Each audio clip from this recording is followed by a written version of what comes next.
In this video, there were no Sharpies or paper harmed during this video and are professionals on what they are doing, such as writing this to get an A. A reminder that for low budget cuts on equipment, this video will not look as good as a Transformer movie. It will look better. Thank you. And tactics in the First World War.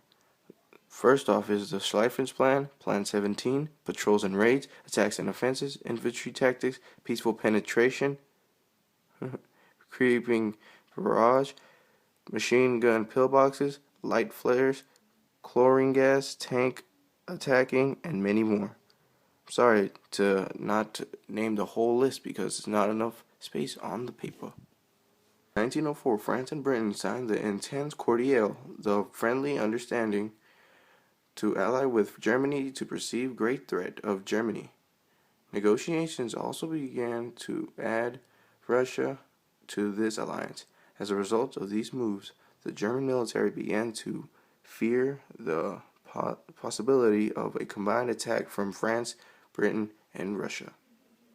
Germany Army Chief of Staff was given instructions to devise a strategy that would be able to counter a joint attack.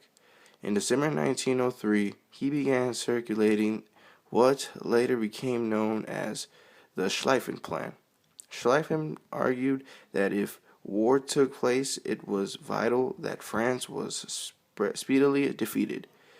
If this happened, Britain and Russia would discontinue to carry on fighting. Schlieffen calculated it would take Russia 6 weeks to organize a large army for an attack on Germany. Therefore, it was important to force France to surrender before Russia was ready to use all forces. Raiding. Small patrols of men were often sent into no man's land to discover information about the enemy. All men had to take turns in this very dangerous work. The patrols usually went out at night.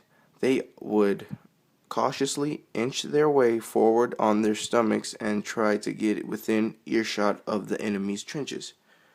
Raiding. Attacks and offenses. Military actions designed to take control of enemy trenches were called attacks, and offenses, whereas an attack usually involved a division, 16,000 men. Ran offensive was much larger and would use at least one corps.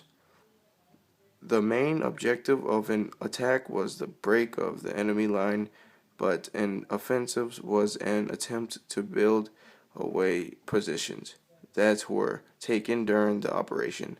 This meant sustained fighting and forward positioning and raised serious problems supplying soldiers with ammunition, food, and water.